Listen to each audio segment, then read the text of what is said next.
All creatures of the Father's name, lift up your voice and we will sing. Hallelujah, hallelujah. Hallelujah, hallelujah. Now oh, praise me, oh, praise me. Hallelujah, hallelujah, hallelujah.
Magandang umaga sa inyong lahat, mga minamahal kong kapatid, ating mga kapatid na nasa iba't ibang bahagi ng Iglesia, mga kapatid na nasa iba't ibang panig ng mundo.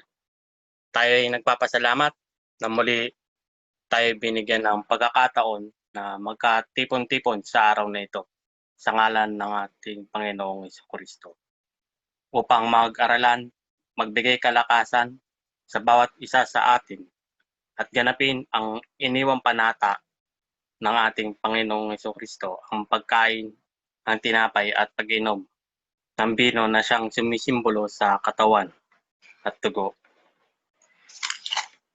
Bagamat ay hindi man tayo magkakasama ng pisikal, tayo naman ay pinagbuklod sa pamamagitan ng ating spiritual na pananampalataya. In Hebrew chapter 10, verse 19 to 25, ganito ang sinabi. Mga kapatid, yamang may kalayaang makapasok sa dakong banal sa pamamagitan ng dugo ni Jesus, sa pamamagitan ng daang bago at buhay na kanyang itinalaga sa atin, sa pamamagitan ng tabing sa makatuwid bagay sa kanyang laman. At yamang may isang dakilang saserdote na pangulo sa bahay ng Diyos. Tayo magsilapit na may tapat na puso sa lubos na pananampalataya ng ating mga puso na winisikan mula sa isang masamang budhi at mahugasan ng ating katawan ng dalisay na tubig.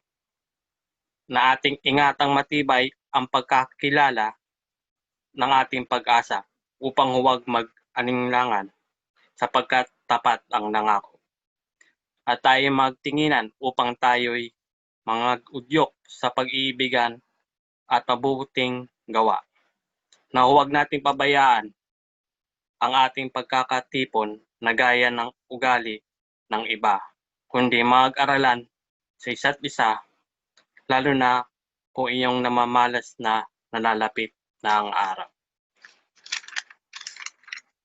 At bilang panimula, mga minamahal kong kapatid, sa araw na ito ay tayo ay magsiawit ng ating opening hymn.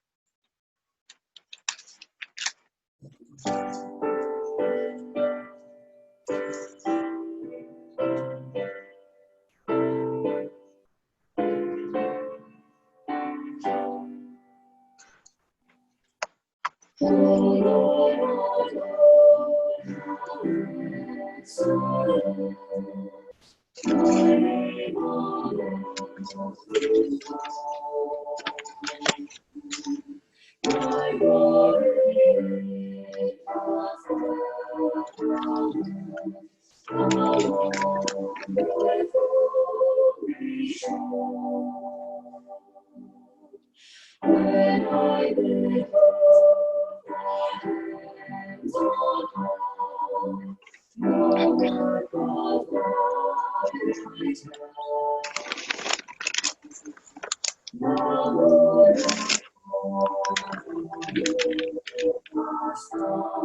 my voice sing Lord, what is man that thou shouldst stay? On him my hope to place. I say, Lord, please be thou today, and sing praise. O Lord, how excellent thy name, how manifold thy ways. Let thy voice saving truth proclaim, eternity thy praise.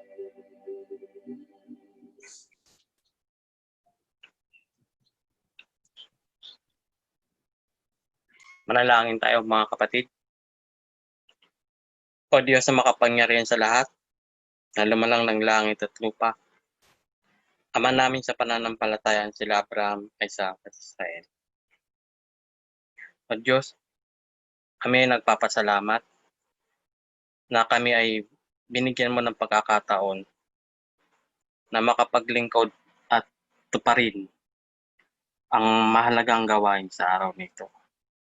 Kami din ay dumadalangin na kami ay iyong patawarin sa aming mga pagkakasala.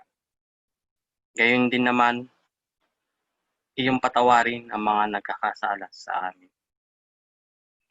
O Diyos, kami ay dumadalangin na inyong pag-ingatan ang mga minamahal naming mga kapatid sa inyong pananampalataya.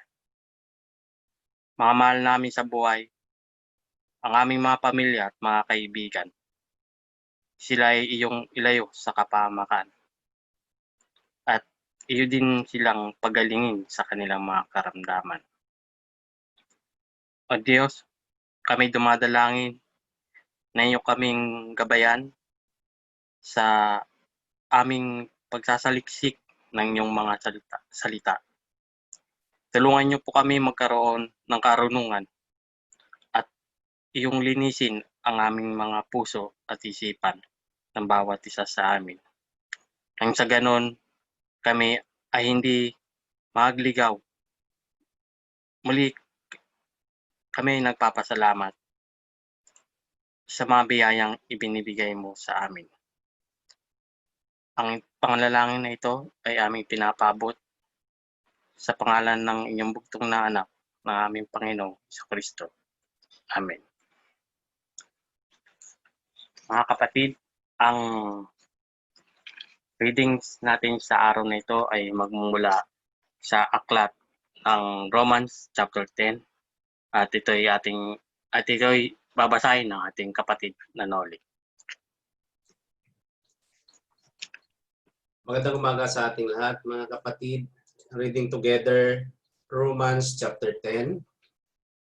Mga kapatid, ang nais ng aking puso at ang aking panalangin sa Diyos ay patungkol sa kanila upang sila'y mga ligtas. Sapagkat sila'y pinatutuhanan ko na may mga pagmamalasakit sa Diyos, datapwat hindi ayon sa pagkakakilala. Sapagkat sa hindi nila pagkaalam ng katuwiran ng Diyos at sa pagsusumakit ng maitayo ang sariling kanila, ay hindi sila napasakop sa katuwiran ng Diyos. Sapagkat si Kristo ang kinauuwian ng kautusan sa ikatutuwid ng bawat sumasampalataya. Sapagkat isinulat ni Moises na ang tao na gumagawa ng katuwirang ayon sa kautusan ay mabubuhay dahil dito. Datapwat, sinasabi ng katuwiran, ayon sa pananampalataya ang ganito, huwag mong sabihin sa iyong puso, sino ang aakyat sa langit sa makatuwid bagay upang ibaba si Kristo? O sino ang mananaog sa kalalilaliman sa makatuwid bagay upang iakyat si Kristo mula sa mga patay? Datapwat, ano ang sinasabi nito? Ang salita ay malapit sa iyo, sa iyong bibig at sa iyong puso sa makatuwid bagay, ang salita ng pananampalataya na aming ipinangangaral. Sapagkat kung ipahahayag mo ng iyong bibig si Jesus na Panginoon at sasampalataya ka sa iyong puso na binuhay siyang maguli ng Diyos sa mga patay, ay maliligtas ka. Sapagkat ang tao'y nananampalataya ng puso sa ikatutuwid at ginagawa sa pamamagitan ng bibig ang pagpapahayag sa ikaliligtas. Sapagkat sinasabi ng kautusan, ang lahat na sa kanya'y nagsisisampalataya ay hindi mapapahiya. Sapagkat walang pagkakaiba ang Hudyo at ang Griego, sapagkat ang Panginoon din ay siyang Panginoon ng lahat at mayaman siya sa lahat ng sa kanya'y nagsisitawag. Sapagkat ang lahat na nagsisitawag sa pangalan ng Panginoon ay mga liligtas. Paano nga silang nagsisitawag doon sa hindi nila sinasampalatayanan? At paano silang nagsisisampalataya sa Kanya na hindi nila napakinggan? At paano silang mga kakinig na walang tagapangaral? Paano silang nagsisipangaral kung hindi sila nga sinugo? Gaya nga ng nasusulat, anong pagkaganda ng mga paa niyaong mga nagdadala ng masasayang balita ng mga bagay na mabuti. Datapwat hindi silang lahat ay nakinig ng masasayang balita, sapagkat sinasabi ni Isaias, Panginoon, sino ang naniniwala sa aming balita? Kaya nga ang paniniwalay nanggagaling sa pakikinig At ang pakikinig ay sa pamamagitan ng salita ni Kristo. Datapwat sinasabi ko, hindi baga sila'y nangakikinig? Oo, tunay nga, ang tinig nila ay umakyat at ay kumalat sa buong lupa at ang kanilang mga salitay hanggang sa mga dulo ng sanglibutan. Datapwat sinasabi ko, hindi baga nalalaman ng Israel? Una-unay sinasabi ni Moises, ipamumungkahi ko kayo sa paninibugho sa pamamagitan niyaong hindi bansa, sa pamamagitan ng isang bansang mangmang ay gagalitin ko kayo. At si Isaias ay buong tapang na nagsasabi, ako'y nasumpungan nilang mga hindi nagsisihanap sa akin. Nahayag ako sa kanilang mga hindi nagsisipagtanong dahil sa akin. Datapwat tungkol sa Israel ay sinasabi niya, sa buong araw ay iniunat ko ang aking mga kamay sa isang bayang suwail at matutol. Maraming salamat mga kapatid. Maraming salamat, Brother Noli, sa malinaw na pagbasa. At bago tayo tumungo sa pagbibigay ng eksortasyon sa araw nito, ay tayo muna umawit ng ating exhorting.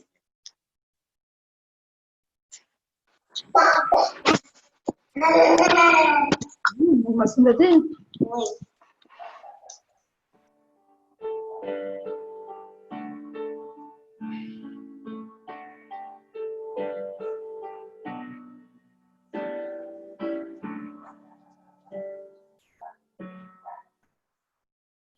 From the sun's rising unto the sun's setting, Jesus our Lord shall be great in the earth, and all His kingdom shall be His dominion. All of creation shall sing of His word. Let every heart, every voice, every tongue join with spirits of praises. For in His love we will circle the world with the song of His praise. Oh, let all the people rejoice, and let all the earth hear His voice. To every tongue, tribe, and nation He sends us, to make disciples, to teach and baptize, for all authority to Him is given. Now as His witnesses we shall arise.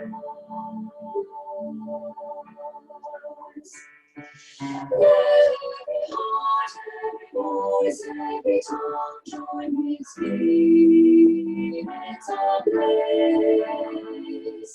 For in His love we will circle the world with the song of His praise. Oh, let all the people rejoice, and let all the earth hear His voice.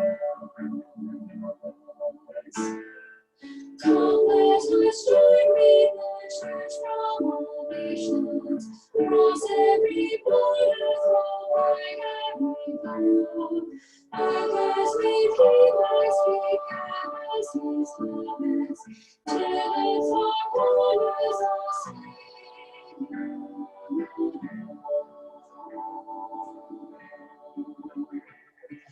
Let every heart, every voice, every tongue join with spirits of praise.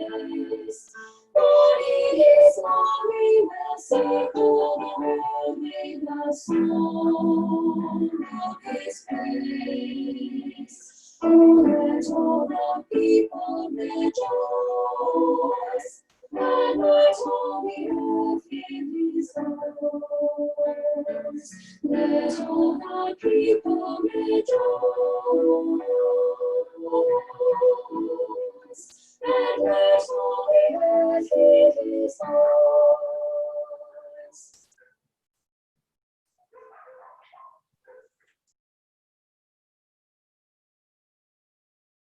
Muli mga kapatid, para sa eksortasyon sa araw na ito na aking natawagang pansin, ating kapatid Jonathan Nalanggilan para sa pagbabahagi ng eksortasyon.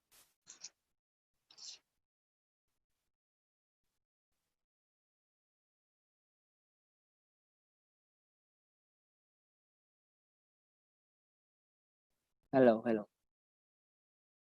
Hello.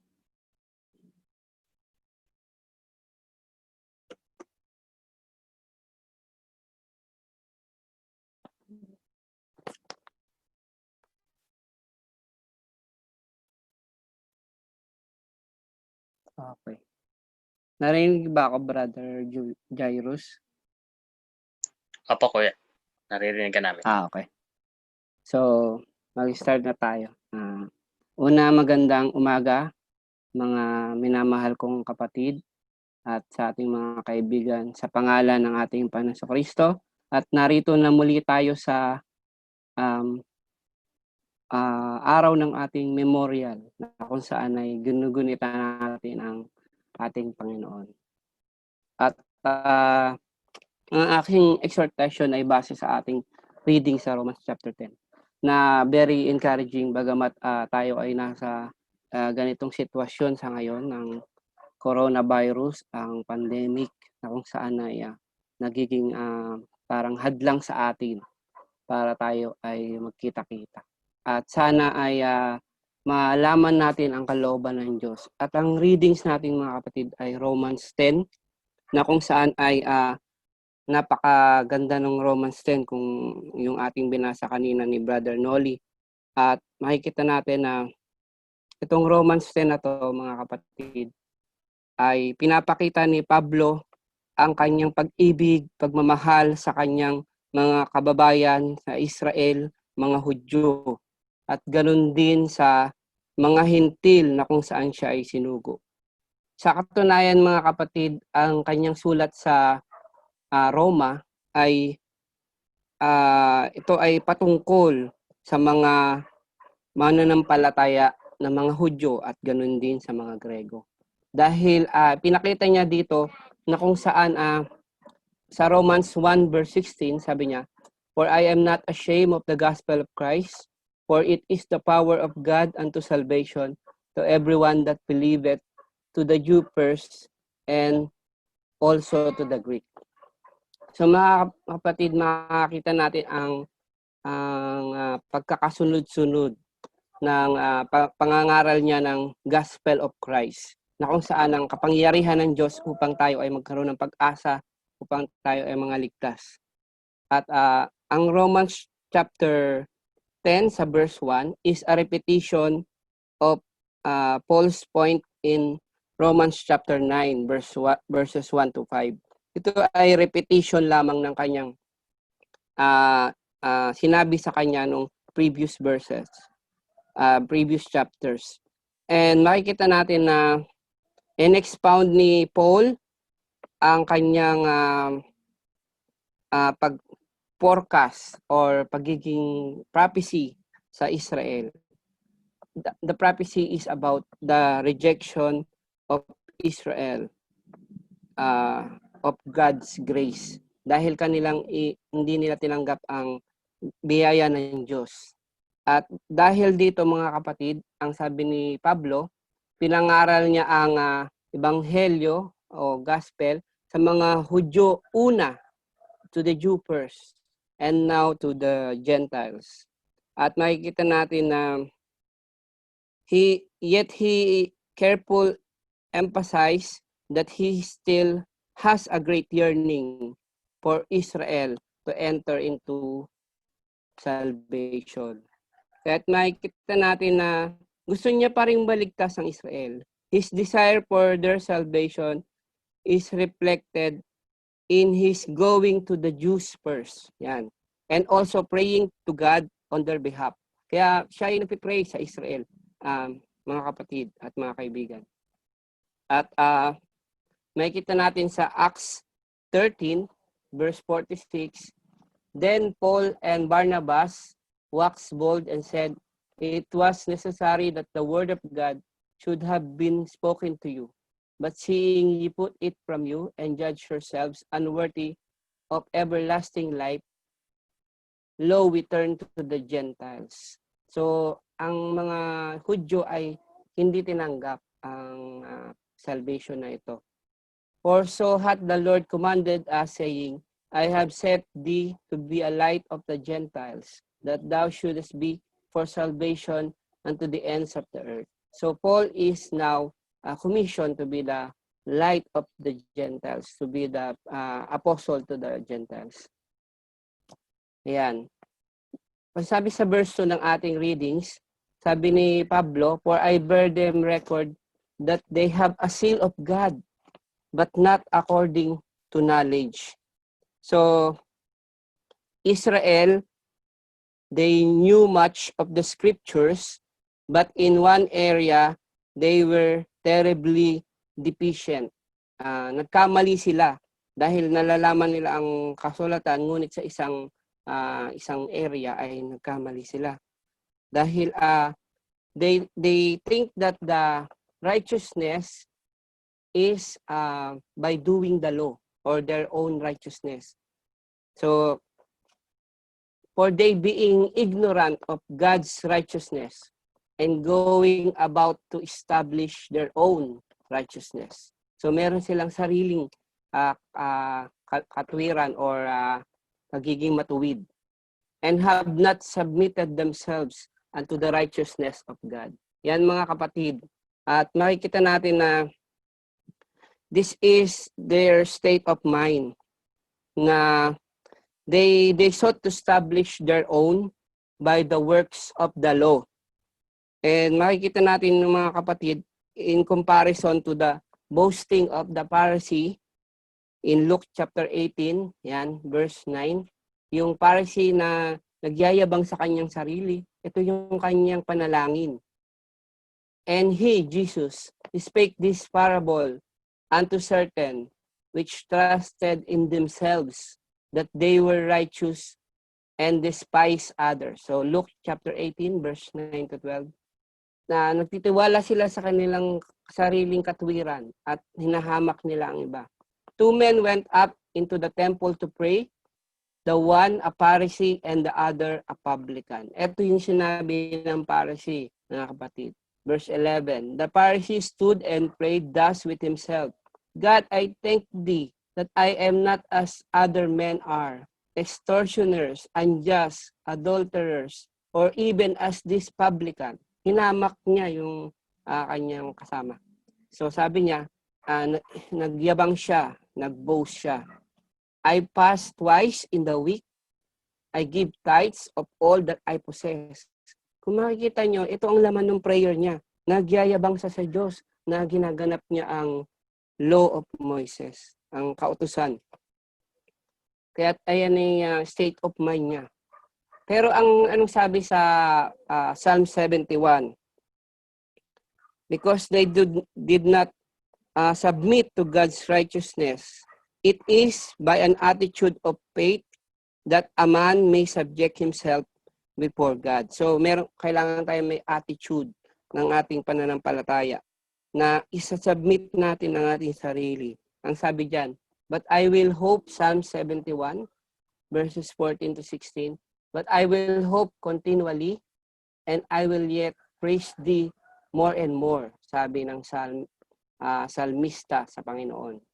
My mouth shall shew forth thy righteousness and thy salvation all the day, for I know not the numbers thereof. So, hindi niya na mabilang ang kagandahang loob ng Diyos sa kanya, ang righteousness ng God. I will go in the strength of the Lord God. I will make mention of thy righteousness, even of thine only. So, napakaganda mga kapatid ng Psalms na ito. Siya ay nagkaroon ng lakas because of God and not of himself. And he wants to mention the righteousness of God and not himself. Siguro ito yung publican mga kapatid na sabi niya, Panginoon, patawarin mo ako at ako'y naging kasalanan. Hindi siya nagboboast sa Diyos, but he make mention of the righteousness of God. Ikaw ay maawain, matuwid, and the righteousness of God alone. Yan ang kanyang sinabi dyan, mga kapatid. So, ang sabi ni ating Panginoon Kristo, so inaccuse siya na siya daw ay hindi tumutupad sa kautusan. Pero tinutupad niya ang kautusan. Because Christ is, in Romans chapter 10, Christ is the end of the law so that there may be righteousness for everyone who believes. Those who believe in Christ Jesus as the means of God's bestowal of righteousness. So if you believe in the Lord Jesus Christ, then you will have God's bestowal of righteousness. So Israel, they lack this belief, and they only have scriptures, but they lack this belief in our Lord Jesus Christ. Because Jesus said in Matthew chapter 5, mga kapatid, verse 17, "Do not think that I have come to abolish the law or the prophets. I have not come to abolish them, but to fulfill them." So, in fulfilling the law of Christ, being fulfilled in and through Christ, the law, by necessity, came to its end or conclusion. In Christ, the law came to an end. Dahil na-fulfill na nga, mga kapatid, ang law at nagawa na. And so, we have salvation if we believe in Him. That is what He did to us. Yan. Sabi dyan sa Romans chapter 10, sa verse 4, "For Christ is the end of the law, for righteousness to everyone that believes." Yan yung binasa natin. So sabi dyan, Paul adds a certain qualification to the statement about Christ as the end of the law for righteousness. So Christ is the end of the law. So He is that for everyone who believes. So He is the righteousness of God for everyone who believes. This seems to suggest that the law is applicable to those who do not believe. So if you do not believe, sabi, if you do not believe in our Lord Jesus Christ, then the law applies to you. So you must follow the law. Yan. So in Christ, mga kapatid, in Romans chapter 10, verses 6 to 7, there is no need for us to do the impossible. In Christ, God has already done it for us. So this is the righteousness that is of faith. Dahil we can say the impossible thing na paano tayo ngayon maliligtas if we do not obey the law. But God had already done it for us, mga kapatid. Ayan ang sinasabi dyan sa verses 6 to 7.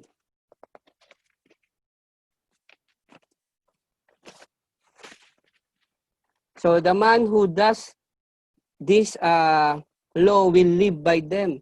But if we live by righteousness, that is by faith, then we will live by faith. Ayan, kaya sabi, who shall ascend into heaven? That is to bring Christ down.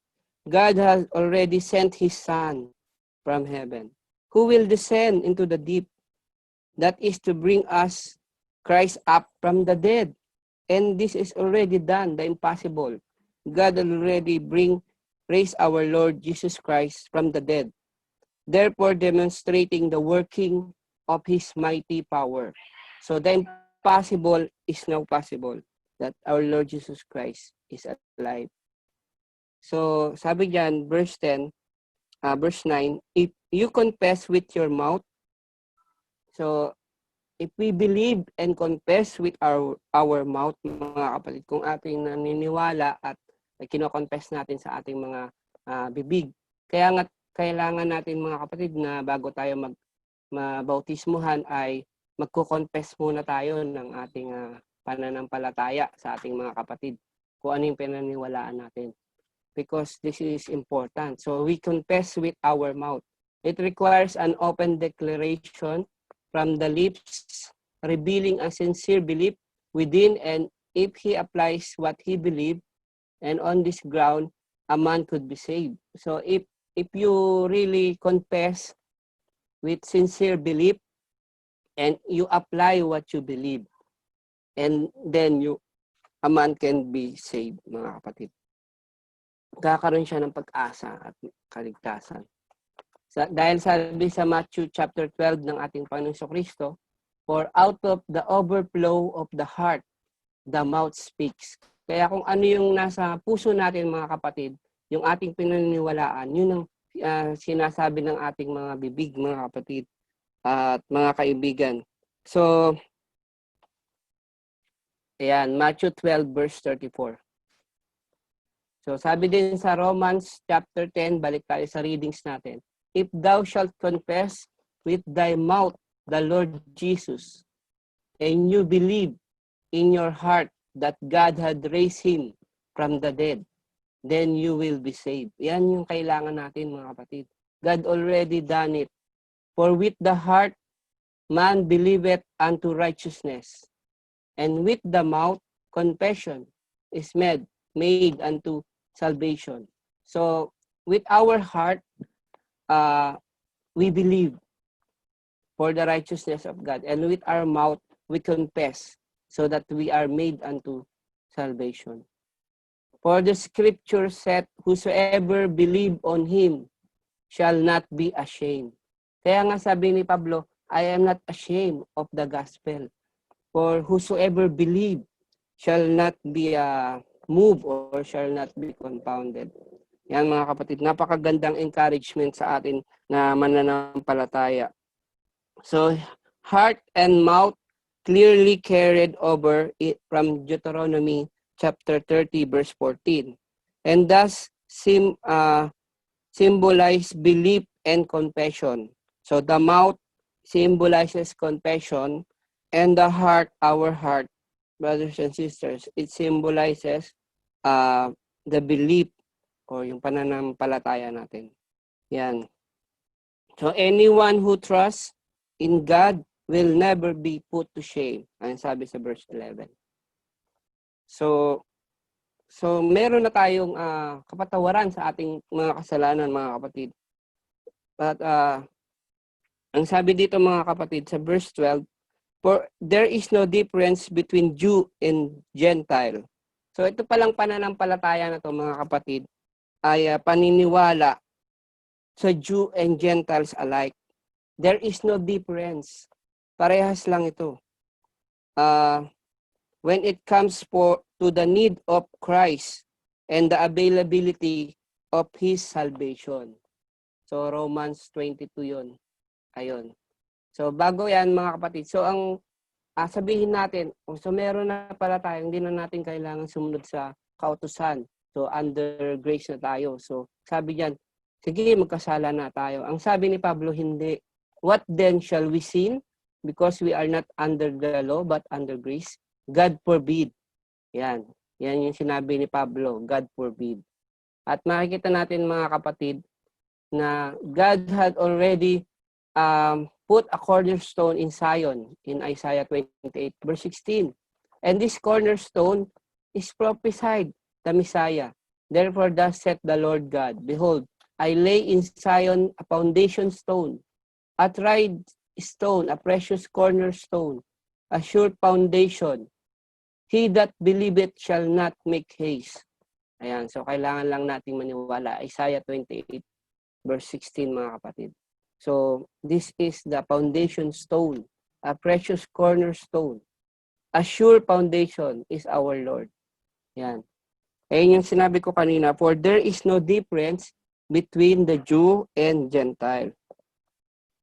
Yan. So, the same Lord is Lord of all and richly blesses all who call on Him. So, if we call on Him, if we believe in Him, then He will richly bless us. For salvation is for all. Yan. There is neither Jew nor Greek. Yan. Neither male nor female. So, in a similar way, Paul argues that because Jesus is Lord, a title that implies that He is over all, both Jews and Gentiles, then His riches must extend to all. Kaya nga hindi nalilimitahan mga kapatid ang kaligtasan ng Diyos sa mga Hudyo lamang. So everyone that is all kinds, all classes, all races, without distinction, without exception, who calls on. It means, verse 13 mga kapatid, Romans 10, verse 13, it means that who calls on the name of the Lord. Yan. This implies trust. Yung kapag tayo ay nagtitiwala, may pananampalataya, and tayo ay tinawag upang magtrabaho sa kanyang vineyard. Ayan, mga kapatid, na napakaganda na ang sabi dito sa Romans 3:22, even the righteousness of God, which is by faith of Jesus Christ unto all and upon all them that believe, for there is no difference. For all have sinned and come short of the glory of God. Now, being justified freely by His grace, through the redemption that is in Christ Jesus, whom God has set to be forth to be a propitiation means mercy seat, mga kapatid. Through faith in His blood, to declare God's righteousness for the remissions of sins that are past, through the forbearance or mercy of God. Yan. So makikita natin, mga kapatid, there is a play on words in these verses. At napakaganda nitong verses na ito. Sabi sa verse 26, to declare, I say at this time, God's righteousness, that He might be just, and He is the justifier of him who believes in Jesus. Kaya nga sabi ko kanina, dahil napapatawad tayo at meron tayong mercy seat, mga kapatid, shall we continue to sin? Siyempre hindi, mga kapatid. But we should obey the gospel, yan. And hindi tayo makakapagpamalaki katulad ng Israel na we done good works, yan, that we have done the law. So we just need to do the requirements of God. Una, believe, confess with your mouth, and apply in your heart. Yan. So mga kapatid, napakagandang exhortation para sa atin. So sa Romans 10 verse 14, sabi diyan, mga kapatid, how then can they call on one whom they have not believed? So kaya nga sinabi ng ating Apostol Pablo na paano sila tatawag sa kanya na hindi nila pinaniniwalaan. Kaya napakahalaga nitong word na believe na to. And how shall they believe in Him whom they have not heard? So if they do not want to hear the Lord, how can they believe? How can they believe Paul if they haven't heard him? They haven't seen him or heard him preach. So we should we should read the Bible. And now, how shall they hear without the preacher? So how can we understand? How can we comprehend without someone explaining to us? So Paul said to the unknown God, and I will show you who is this God, sabi ni Paul. At makikita natin na sa ating memorial meeting na lagi nating ginaganap, we develop faith because we hear the word of God. And faith comes by hearing. Romans chapter 10, verse 17. Hearing by the word of God. So napakahalaga nito, mga kapatid, na malaman natin ang mga salita ng Diyos. Katulad nung study natin kahapon na tungkol kay Paul. At si Paul din ang nagsulat ng Romans. Nakikita natin na napakaganda ng mga salita na binigay sa atin ni Paul dito sa Romans chapter 10. At nagkaroon tayo ng pag-asa at redemption through faith in His blood, sabi. So, mga kapatid, so hanggang dito na lang. At bago nating alalahanin ang ating Panginoong Kristo, alalahanin natin ang kanyang mga salita at na tayo ay tinubos, na tayo ay pantay-pantay, na walang Hudyo, walang Grego, at tayo ay maniwala, tayo ay mag-confess with our mouth. And so, kung ano yung nasa puso natin, mga kapatid, yun ang kino-confess natin. So, kung hindi na tayo nagbabasa ng salita ng Diyos, kung hindi na tayo nag-memorial, so nakakalimutan na natin. Puro yung sinasabi ng ating kapatid na viral, yung sin na ang nasa puso natin. Yun na ang bumubukas sa bibig natin. Hindi na yung mga kagandahan, yung kabutihan, yung pakikipagkapwa, yung mabuting kapwa, pagmamahal sa mga kapatid, sa mga kaibigan, sa pamilya. Yun. So nagiging hatred na tayo, nagiging angry kapag hindi na natin nakikita ang salita ng Diyos. Kasi viral yan, katulad ng coronavirus, yung sin. Yan. So maganda mga kapatid, we always updated by reading the Word of God, by our meetings sa ating mga pagtitipon na ano ngayon dahil sa coronavirus, sa COVID-19, pero tayo ay masaya at kahit paano ay nagkikita-kita pa rin tayo through this technology. At yan lang mga kapatid, at thank you. Stay home, stay safe.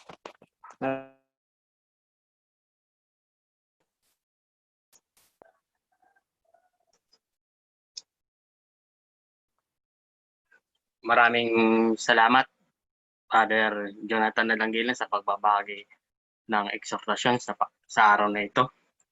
At natutunan natin na ang kaligtasan ay biyaya na galing sa Diyos.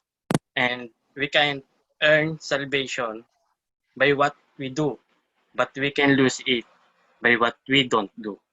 And if the salvation is required of work, it is the work of faith, is obedience to the commandment of Christ. Mga kapatid, muli tayo na ay dadako sa pinakamahalagang bahagi sa araw nito, ang pagtanggap ng tinapay at bino ng ating na sumisimbolo sa katawan at dugo ng ating Panginoong Hesukristo. In 1 Corinthians chapter 11 verse 1, ito ang sinabi. Maging tagatulad kayo sa akin, na gaya ko naman kay Kristo. In verse 23 to verse 26, sinabi, sapagkat tinanggap ko sa Panginoon ang ibinibigay ko naman sa inyo, na ang Panginoong Hesus, na gabing siya'y ipagkanulo, ay dumampot ng tinapay. At ang siya'y makapagpasalamat, ay kanyang pinagputol-putol at sinabi, ito ay aking katawan na pinagputol-putol dahil sa inyo. Gawin niyo ito sa pag-aalaala sa akin.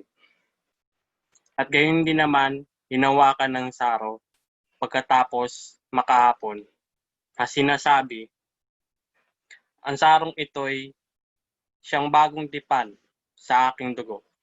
Gawin niyo ito sa tuwing kayo'y magsisiinom sa pag-alaala sa akin. Sapagkat sa tuwing kanin niyo ang tinapay na ito at inuman ng saro, ay inahayag ninyo ang pagkamatay ng Panginoon hanggang sa dumating siya. Kaya't ang sino mang kumain ng tinapay o uminom sa saro ng Panginoon na hindi nararapat, ay magkakasala sa katawan at dugo ng Panginoon. Datapwat siya sa atin ng tao ang kanyang sarili, at saka kumain ng tinapay at uminom sa saro. Sapagkat ang kumakain at umiinom ay kumakain at umiinom ng hatol sa kanyang sarili, kung hindi niya kinikilala ang katawan ng Panginoon. Mga kapatid, tayo manalangin para sa ating tinapay. Ama naming Diyos, sagana sa kaawaan at biyaya, Ama namin sa pananampalataya, sila Abraham sa Israel. Ang dakilang Diyos, kami ay iyong patawarin sa aming pagkakasala. Gayon din naman, Ama, iyo din patawarin ang mga nagkakasala sa amin. Upang kami ay maging karapat-dapat naman sa pagtanggap ng tinapay na ito, na siyang sumisimbolo sa katawan ng aming Panginoon Jesucristo. Naway ang mga aral na ito ay tumanim sa aming puso at isipan na siya ang tunay nga ng tinapay na buhay. Kami ay dumadalangin na inyong pagbabasbas sa tinapay na ito na nasa aming harapan. At muli kami nagpapasalamat sa biyaya na ito. Sa ngalan ng aming Panginoong Kristo. Amen. Maglaan nga tayo ng konting sandali para sa pagbabahagi ng ating mga tinapay.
Muli mga kapatid, tayo manalangin para sa ating bino.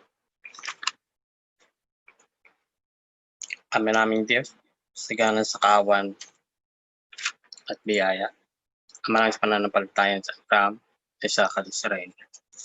Muli kami narito sa inyong harapan at nagsusumamo no, kami yung patawarin sa aming mga nagawang pagkakasala. Gayon din naman ang mga nagkakasala sa amin. Upang kami naman ay maging karapat-dapat sa pagtanggap ng bino na ito na siyang sumisimbolo sa dugo ng aming Panginoong Jesucristo bilang pag-alaala sa kanyang sakripisyo at sa pamamagitan ng kanyang dugong ibinuhos para sa ikakapatawad ng mga kasalanan sa sanglibutan. Kami ay nagpapasalamat sa malaking biyaya na ito. Muli kami dumadalangin na inyong pagbabasbas sa bino na ito na siyang aming tatanggapin. Kami nagpapasalamat at ito'y aming pinaabot sa pangalan ng aming Panginoong Jesucristo. Amen. Magdaanan tayo ng kunting sandali para sa pagbabahagi ng ating bino.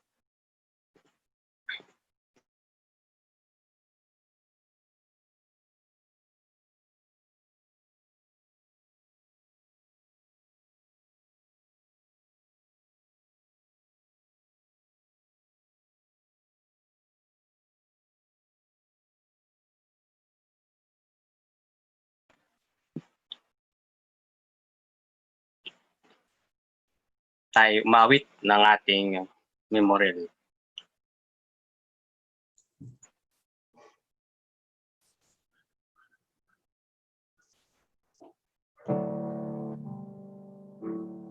With this breath, we will remain like you, Son of God, broken and suffering for our guilt, innocent offering, as we remember you. With this wine, we will remain like you. On the cross, paying the price of sin, blood of Christ, cleansing us deep within. drink, remember him.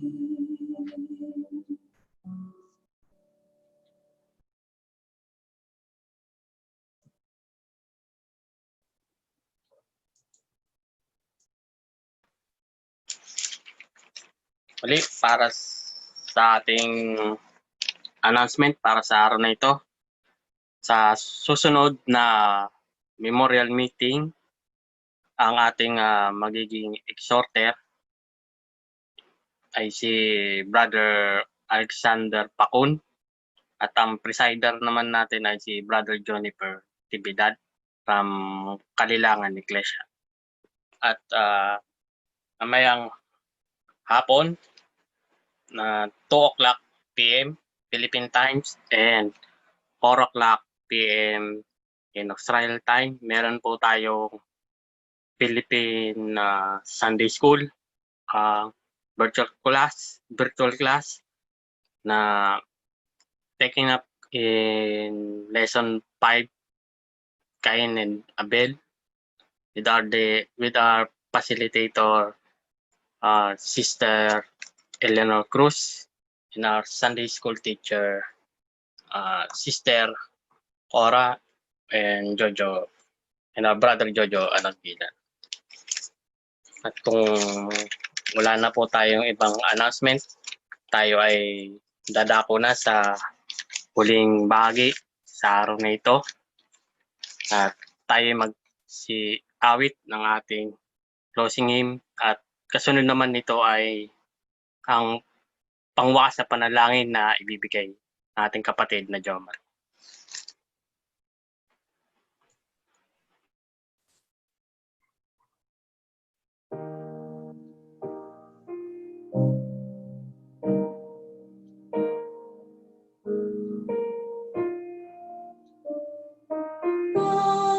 Abide with me, fast closely and time.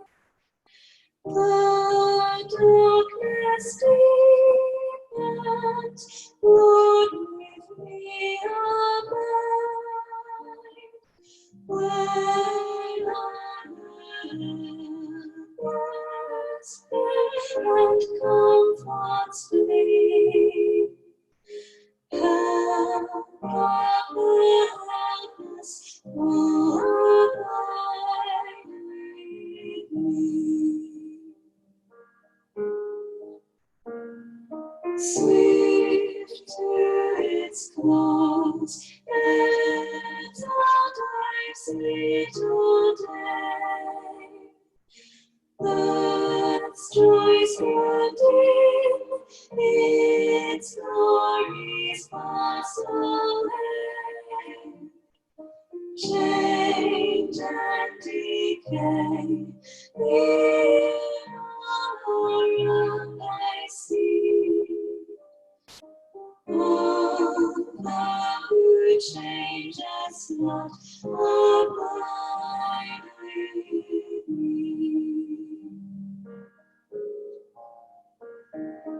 I need thy presence every passing hour. What would thy grace can for the tempter's love? Who like thyself, my guide and stay can be? Through cloud and sunshine, Lord, abide with me. I fear no foe, with thee at hand to bless. Ills have no weight, and tears no bitterness. Where is death's sting? Where great thy victory? I triumph still if thou art with me.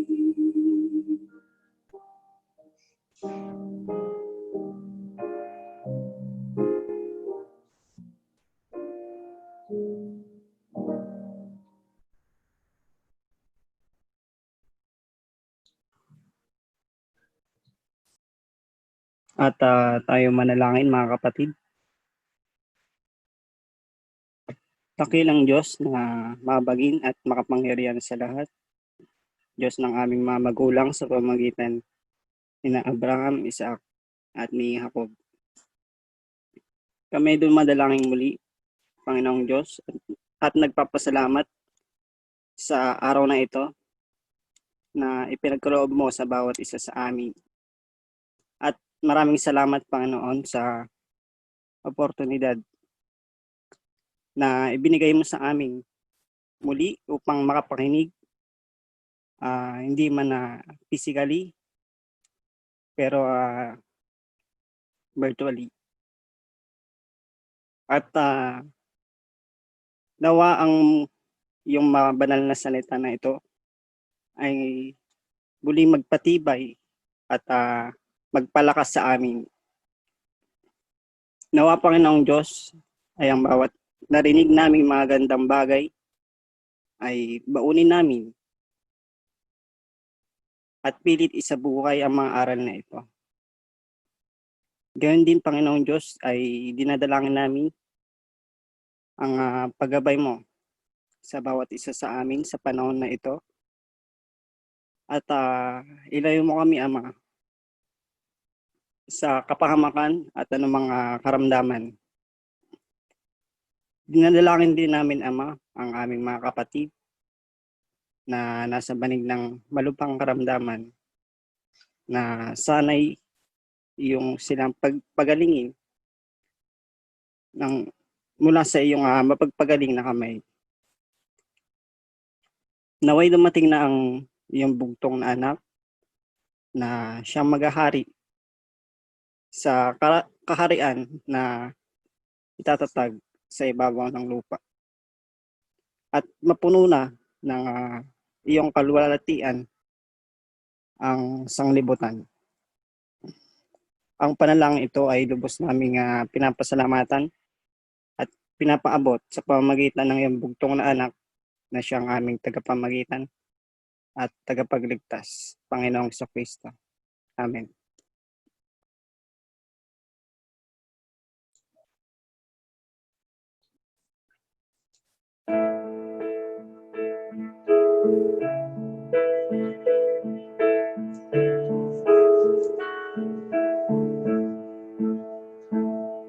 I pray the Lord will listen when you are in distress.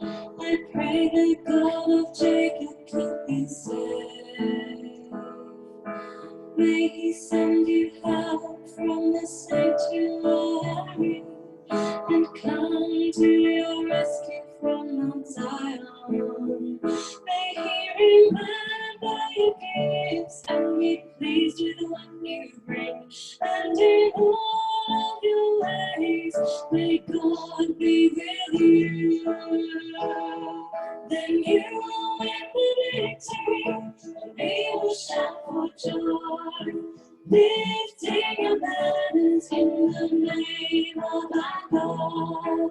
Give the King the victory, Lord. Answer our prayers, Lord. Answer our prayers.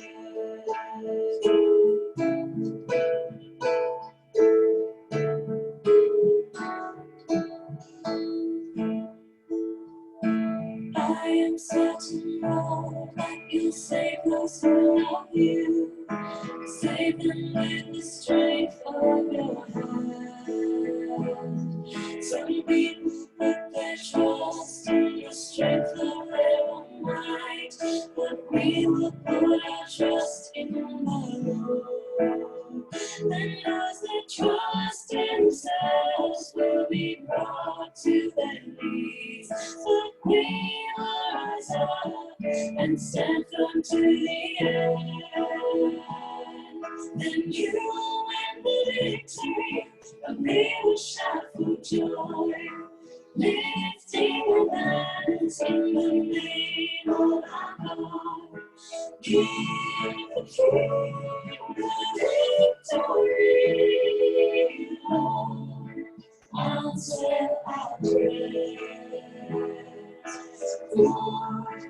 Answer our prayers. When you win the victory, and we will shout for joy, lifting our hands in the name of our God. Give the King the victory, Lord. Answer our prayers, Lord. Answer our prayers.